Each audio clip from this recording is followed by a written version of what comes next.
I think Emerson is more sustainable than other colleges I've seen, but I feel like there's still a lot of room for improvement. To be honest, I only know of the actions they're taking towards sustainability in the dining hall. I haven't seen much around just like basic campus stuff. Not very. I don't really hear much about sustainability. Like, I know we have like a carbon neutral plan for like 2030 or something, but I really haven't heard much about it. I would say this much. Emerson definitely does show that they're putting in the effort. I remember last semester when they had people there with like the buckets to measure food waste and see how much we are using that for compost compared to how much is going to a landfill. I think that Emerson is definitely making their best effort, but their best effort could definitely be better. There's a lot more that we could do to be more sustainable. And do you know of any current sustainable efforts happening at Emerson? I know in the DH we have the compost bins and the trash bins separate, and there's recycling bins. I think recently they put like a really big signage about like talking about where the compost goes.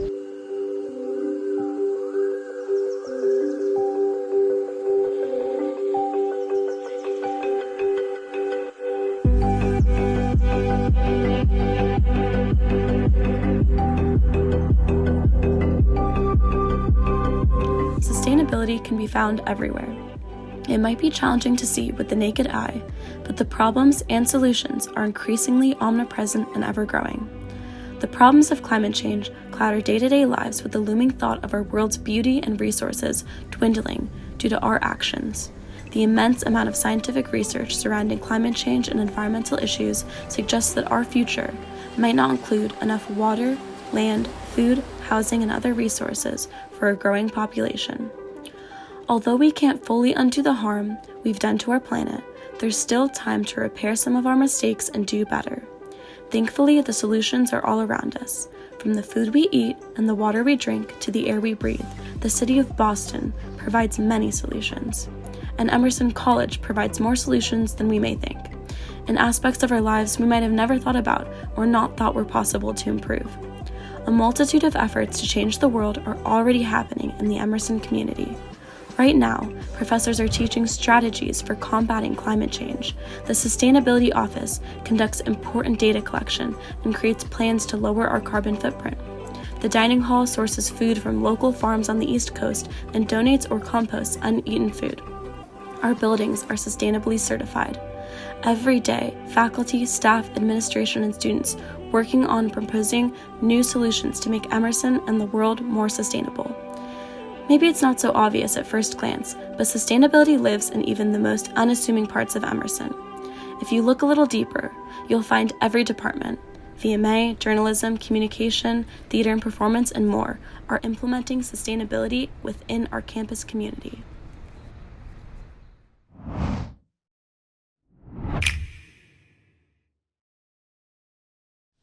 So let's take a deeper look into sustainability at Emerson and discover where it all began.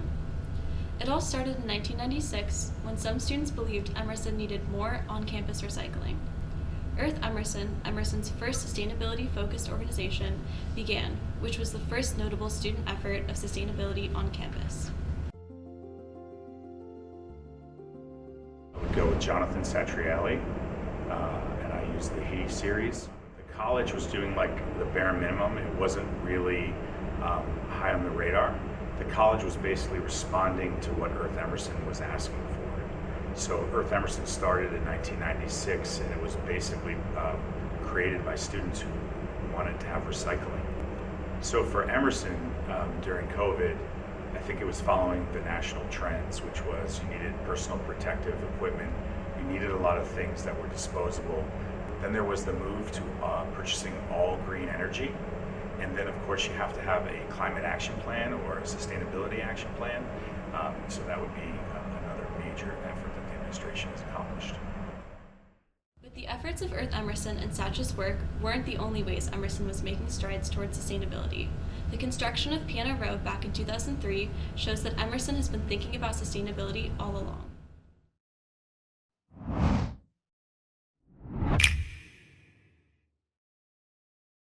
So So what's happening right now on campus to promote sustainability? The administrative efforts over time have grown, not only in the amount, but in their importance to the administration and presidents of Emerson from the early days to now. Thankfully, Emerson prioritizes having a full-time staff member working on college's sustainability. After the position was unfulfilled for a few years since COVID struck, Jennifer Lamy, Emerson's sustainability manager, has taken the position, beginning her role last January in 2022.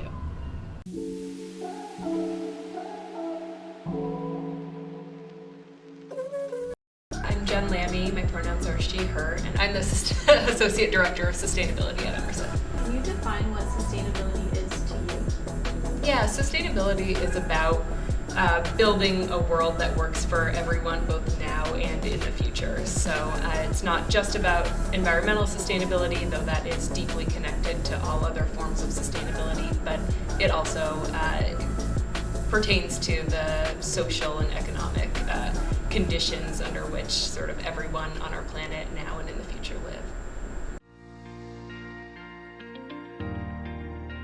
Sustainability is hard at any college and university. I think the biggest challenge is just that students are really busy, and it's hard to, capture interest in those ways all the time.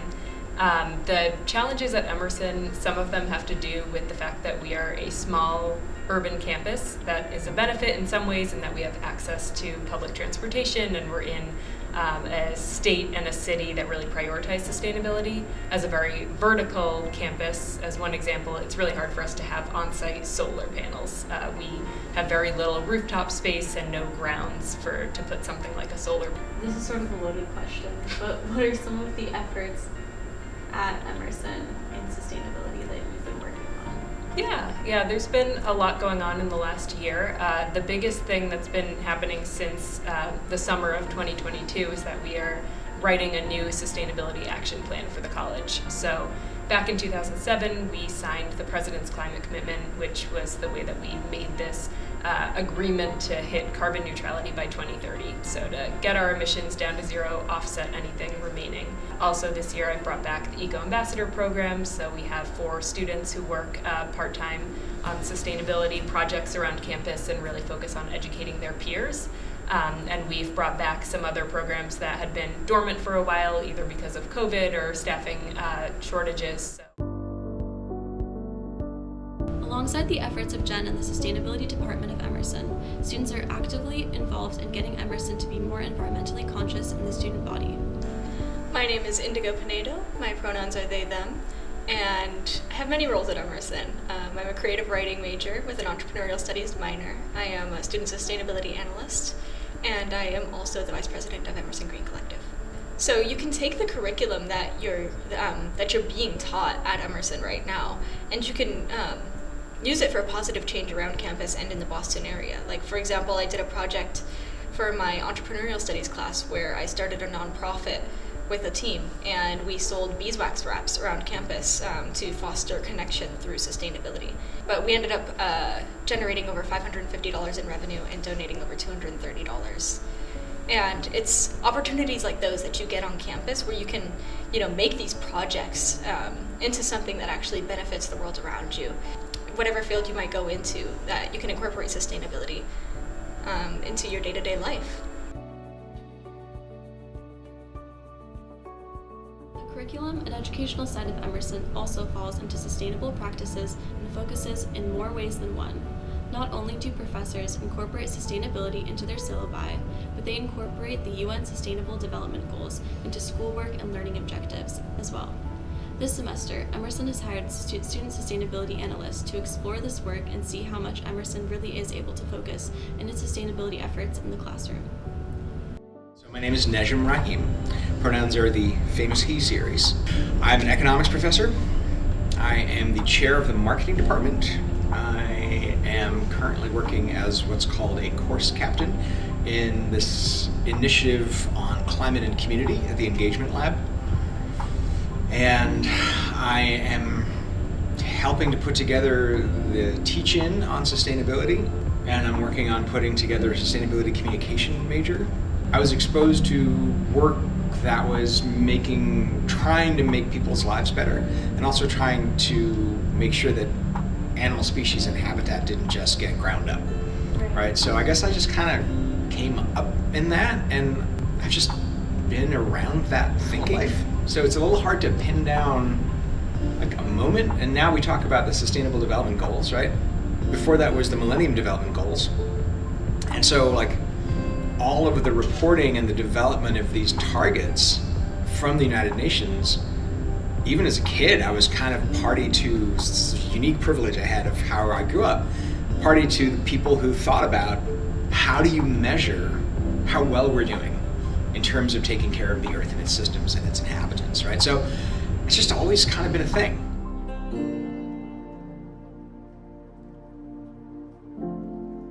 At Emerson, we're part of, or we're evaluated by a group called ASHE, which is the Association for the Advancement of Sustainability in Higher Education, AASAGE, yeah. And we report to them on what our curriculum looks like, what our activities are around buildings and maintenance and our physical plant, right? Like all these, what kind of programs and projects do we have? What work do we do with the community? Another thing that these sustainability analysts are doing is looking at basically every single syllabus across all undergraduate programs at Emerson and seeing how the UN Sustainable Development Goals map to the syllabi, right? So you could imagine a class in environmental journalism having a lot of stuff to do with like governance, but also maybe about like protecting marine species, and also possibly about equity and access, right? Or maybe about like peace and justice, right? And we as a group of people, includes you and a bunch of faculty and some staff, and we've been talking about putting together some kind of event on campus that would illustrate to folks what we're already doing at Emerson about all these different sustainability things and what sustainability means.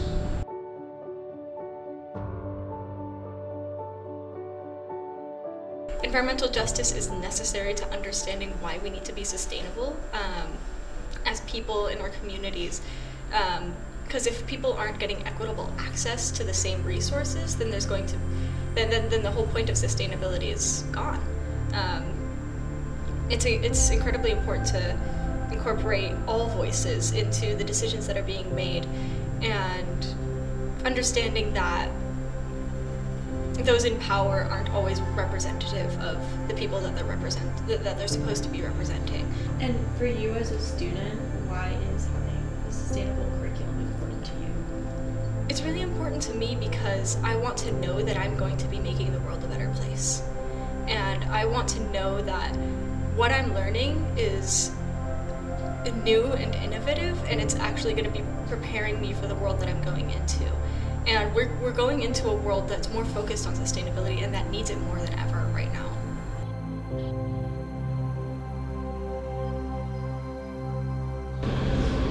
I started this course, Energy and Sustainability, in 2011, right after the then president of Emerson, Jackie Liebergott, signed the President's Climate Commitment. So they get universities, colleges and universities to commit to being more sustainability, and then we start doing things to do that. Like we did a climate action plan, we established the sustainability committee.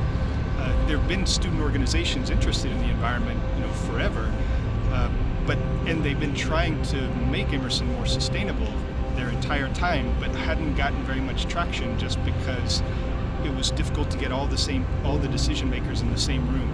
But once we had this sustainability committee, the student organizations were able to come to that committee, and we got a lot of stuff done really fast.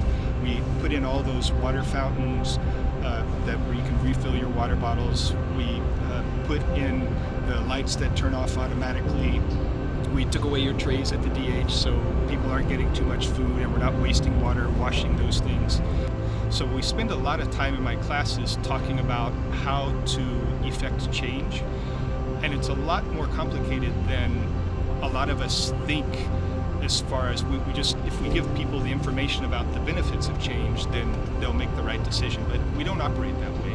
I think it's hugely important at Emerson because so many people are becoming experts in communication, different means of communication and purposes of communication. So you are are going to be making these messages. I think coordination is the most important thing. Having someone, like having a dedicated position focused on sustainability, like our sustainability manager, Jen Lamey's position, she's been able to accomplish so much since she got here last year. We had almost, maybe more than 2 years of no one in that position just because of the hiring freeze after the pandemic started. And having someone focused on that, and the sustainability committee with members from the faculty and students and all of the offices on campus, coordinates our activities in a way that allows us to accomplish much more.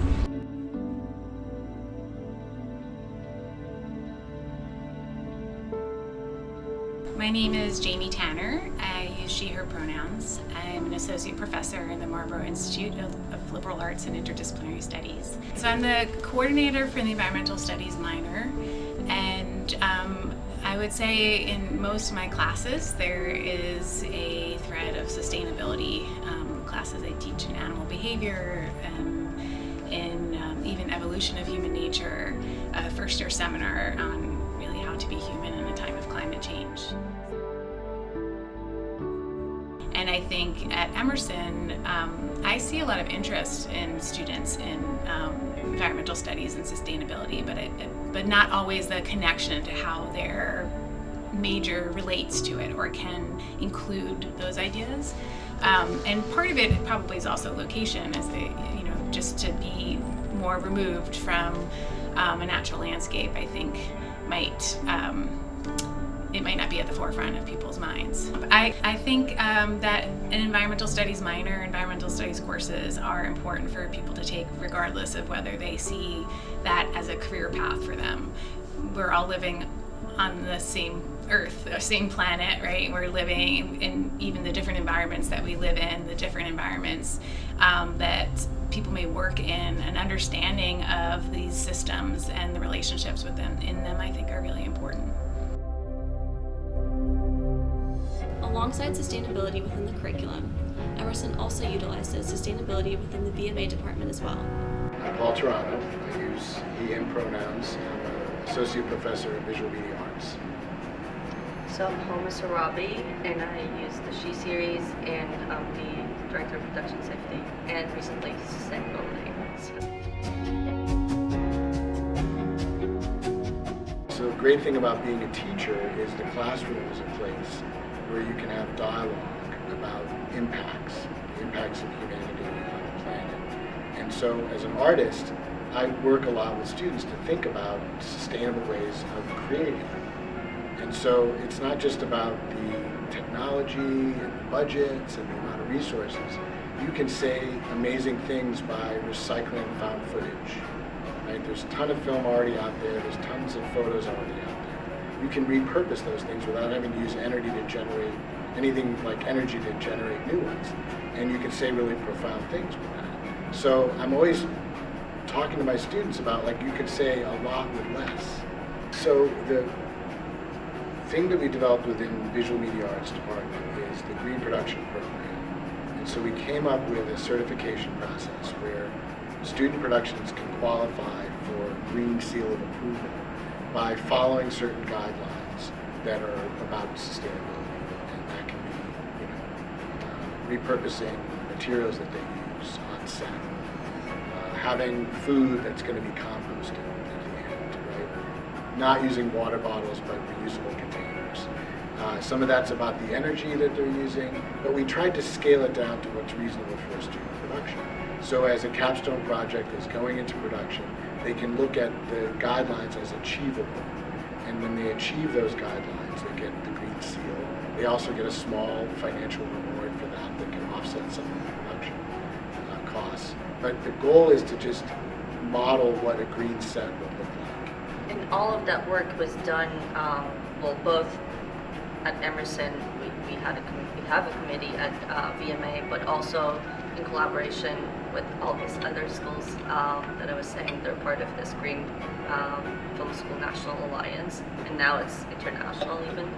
So we worked with a group of production managers, faculty, professionals with different schools from AFI, UCLA, NYU, all different colleges across the country, and professionals from the studios. Our main consultant for the Alliance is someone who works at HBO, Green Initiatives, Sustainable Initiatives.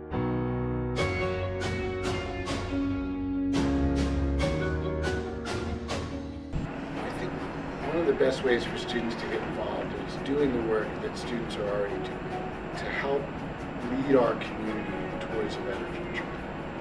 I think that young people have higher stakes around the issues that are unsolvable. And so you have an opportunity in a classroom, within a department, within a community, amongst your friends, to be a representative of those values.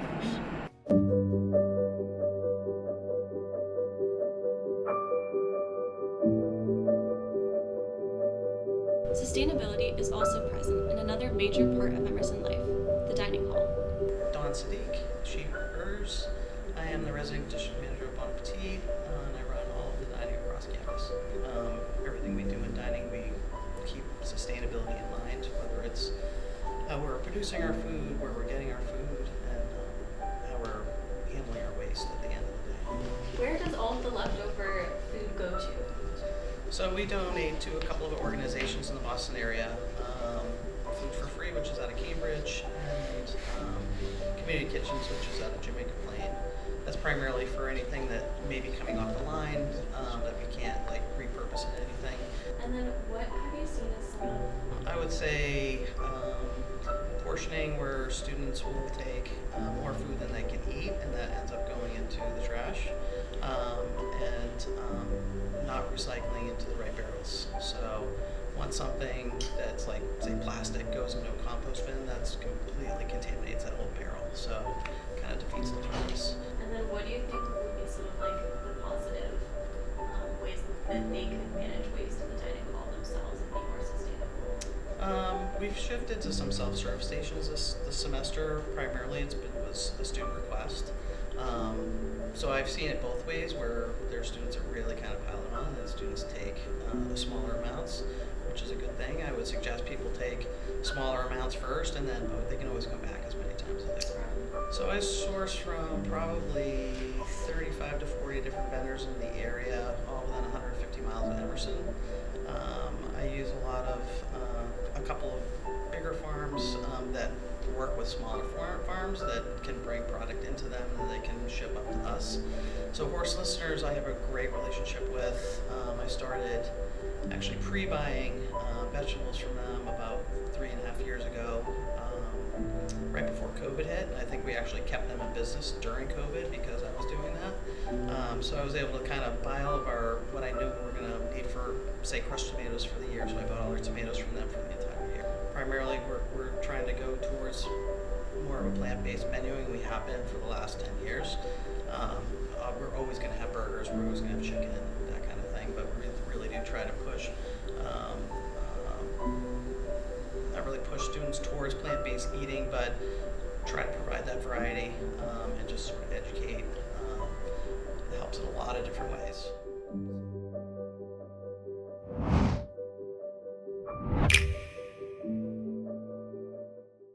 How do you feel like students, from your perspective, can get best involved with sustainability on campus? One thing I've noticed here at Emerson is that the idea of sustainability, a lot of people at Emerson, students and staff alike, see it as something separate from what Emerson does. And I think that the first step is just recognizing it's not something separate, and that Emerson and the students at Emerson are in a wonderful position. There's one in particular student organization on campus, the Emerson Green Collective, and I think getting involved with a group like that is a great way to participate. You can also take my course. There are lots of other courses. I also could teach some similar courses with Nejim Rahim, one of the other professors here at Emerson College. We have a couple of simple ways of doing this. There's the environmental studies minor, which is really capacious in the sense that it brings in philosophy and economics and science and literature, right? It's studies. It's very, very broad. That's super cool. There's an initiative that's launching in the fall with the engagement lab, which is called Climate and Community. So we're going to be working with partners from the environmental justice community in Boston to basically help to devise studios to produce media, for example, for Green Roots over in Chelsea to help their youth corps make a point about a specific project, right? So it's like tied to real efforts that are happening in our community. Can you visualize what a sustainable Emerson looks like to you and describe it to us? A sustainable Emerson has a green roof on top of Paramount. And they also, I believe a sustainable Emerson would also just have better trash and recycling and composting practices. I would also like to see a campus where more voices are heard about the decisions, are heard within the decisions being made about what sustainable changes are happening on campus and how they might affect, let's say, students with disabilities or students of color.